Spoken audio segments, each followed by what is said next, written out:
हालांकि पुष्कर ने इस वक्त श्वेता की जान बचाई थी, लेकिन फिर भी वह तारीफें सुनने के मूड में नहीं था। श्वेता अभी भी खौफ में थी और बस रोने ही वाली थी। पुष्कर ने उसको वापस डेक पर चढ़ने में मदद की। श्वेता एक सीट पर बैठी जहां उसने अपने हाथों में अपना चेहरा छुपा लिया और जोर जोर से रोने लगी। वे दोनों मां बेटे कहां गए? पुष्कर ने इधर उधर देखा, लेकिन टोनी और संतरी उसे कहीं नहीं दिखे। जिग्नेश ने गुस्से में कहा, वो दोनों के दोनों इसे धक्का मारकर तुरंत भाग गए थे।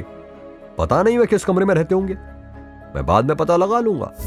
हालांकि पुष्कर को भी उन दोनों पर बहुत गुस्सा आ रहा था, लेकिन वह इस मैटर पर ज्यादा ध्यान नहीं लगाना चाहता था, क्योंकि इस वक्त उसका पूरा ध्यान 6 पार्ट्स ऑफ रिकार्नेशन डिस्क के फ्रेगमेंट्स को ढूंढने पर था। श्वेता काफी देर तक रोती रही और फिर उसने अपना सिर उठाया और धीरे से बोली, थैंक यू फॉर सेविंग मी। मेरा नाम श्वेता है। अगर तुम नहीं होते तो आज मैं समुद्र में डूब कर मर जाती। मेरा नाम पुष्कर है और ये मेरा दोस्त जिग्नेश। पुष्कर ने शांति से कहा, क्या मैं तुम्हारे रूम में थोड़ी देर रेस्ट कर सकती हूं? मैं अभी भी बहुत डरी हुई हूं। नहीं, पुष्कर ने सिर हिलाकर मना कर दिया था। श्वेता ने अचानक कहा, हम एक्चुअली पहले भी मिल चुके हैं, तुमको मुझसे डरने की जरूरत नहीं है। अगर मुझे अच्छे से याद है तो तुम भी विला डिस्ट्रिक्ट में रहते हो ना? पुष्कर ने हैरानी से पूछा, कौन हो तुम? श्वेता अभी भी बहुत डरी हुई थी और उसने जैसे तैसे कहा, जब तुम मुझे पहली बार मिले थे तो तुम एक चोर का पीछा कर रहे थे और वो मेरी से टकरा गया था और तुमने चोर से पर्स ले लिया और चले गए थे। दूसरी बार जब हम मिले थे तो विला एरिया का गार्ड तुम्हारे पीछे पड़ गया था, जो मैंने दूर से देख लिया था। इसलिए मैंने अंदाजा लगाया कि शायद तुम भी वहीं रहते होंगे। तो फिर तुम इस बोर्ड पर क्या कर रही हो? पुष्कर ने पूछा। जो भी हुआ उसके लिए मैं तुम्हें एक बार फिर से थैंक यू बोलती हूँ। इनफैक्ट मैं अपने काम के बारे में तुम्हें ज्यादा नहीं बता सकती, पर डिटेल में ना जाते हुए बताऊं तो हमारे डिपार्टमेंट का काम होता है किसी अच्छे टैलेंट को ढूंढना, और फिर वह मुझे उस टैलेंट को हमारे डिपार्टमेंट में वापस इनवाइट करने के लिए भेजते हैं। Simple talent hunting company, Jignesh ने जोर से कहा। इसी दौरान पुष्कर ने अपनी जेब से वह छोटी घंटी निकाली और उसे 2 बार बजाकर चेक किया। वह इस वक्त बिल्कुल सही डायरेक्शन में जा रहे थे। लगभग दोपहर के 3 बजे के आसपास क्रूज शिप अचानक एक आइलैंड के सामने रुक गया। कुछ लोगों का एक ग्रुप एक छोटी बोट को लेकर सामने वाले आइलैंड पर जाने लगा। चलो हम भी बोट से उतर जाते हैं। पुष्कर को आखिरकार उस घंटी के मैजिक साउंड में बहुत स्ट्रॉन्ग फ्लक्चुएशन फील हो रहे थे। इसका मतलब था कि वह फ्रैगमेंट्स इसी आइलैंड के आसपास थे और उन्हें और आगे ट्रैवल करने की कोई जरूरत नहीं थी। ठीक इसी वक्त गजेंद्र, जिसको वह पहले भी मिल चुका था, उसके 8-10 साथियों का एक ग्रुप भी आइलैंड पर जाने के लिए निकल चुके थे। गजेंद्र के साथ 2 फाइटर्स भी चल रहे थे। उनमें से एक ने काले रंग का और दूसरे ने सफेद रंग का चोगा पहना हुआ था, और ध्यान से देखने पर पता चलता था कि वो दोनों एक जैसे दिखते थे।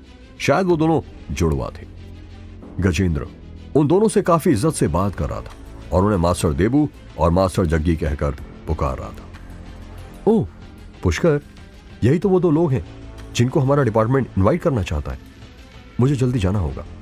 अचानक श्वेता ने उन दोनों की तरफ इशारा करते हुए एक सरप्राइज आवाज में धीमे से कहा। पुष्कर को गजेंद्र की कही गई बातें याद थी और वह समझ गया कि इन 2 मास्टर्स को सी बीज का शिकार करने के लिए बुलाया गया था। हमें उनके साथ ही नाव में चढ़ना होगा। श्वेता उत्सुकता से उधर चली गई। पुष्कर के मन में कोई शक नहीं था। उससे पहले गजेंद्र ने अपने साथ जुड़ने के लिए नहीं कहा था, इसलिए अब उसके पास पिछली बातों पर ध्यान देने का समय नहीं था। आइए आगे बढ़ते हैं और देखते हैं, पुष्कर ने कहा।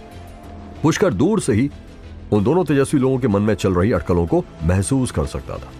इससे पहले कि पुष्कर उस तक पहुंच पाता, मंतोष ने उसे देखा और दूर से मुस्कुराया। लड़के तुम इंटेलिजेंट हो, तुम्हें हमसे दुश्मनी करने की जरूरत नहीं है। जल्दी करो और नाव पर चढ़ जाओ। पुष्कर हल्के से मुस्कुराया और जिग्नेश के साथ ऊपर चला गया। श्वेता का सुंदर चेहरा बदल गया और वह तेजी से उसके पीछे चली गई। गजेंद्र भाई, आपकी अमानत यहां है। नाव पर किसी ने अचानक एक लंबा काला बैग निकाला और गजेंद्र को दे दिया। गजेंद्र हंसा और इसे ले लिया और इसे सबके सामने खोला। अंदर एक स्नाइपर राइफल थी। उनके बगल में खड़ा देबू एक बूढ़े सैनिक की तरह लग रहा था। जब उसने गजेंद्र की ओर देखा तो वो मुस्कुराया और कहा, असली फाइटर्स के सामने आप लोग बस छिपे हुए हथियार हैं। इससे निपटने के लिए मेरे पास एक और रास्ता है। वो मेरे साथ एक सौदा कर सकता है। गजेंद्र ने गंभीरता से कहा। हाँ ठीक है, वो तो समय आने पर पता चल ही जाएगा। देबू ने अपना शरीर सीधा किया और इस समय उसके चेहरे पर अहंकार का भाव झलक रहा था। उन दोनों भाइयों के नाम यूं ही नहीं मशहूर थे।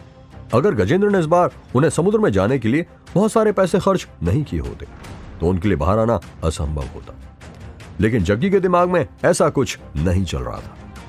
क्या श्वेता देबू और जग्गी से मिल पाएगी? क्या गजेंद्र पुष्कर को मारने वाला था? जानने के लिए सुनते रहिए ये एक्साइटिंग कहानी सिर्फ पॉकेट FM पर।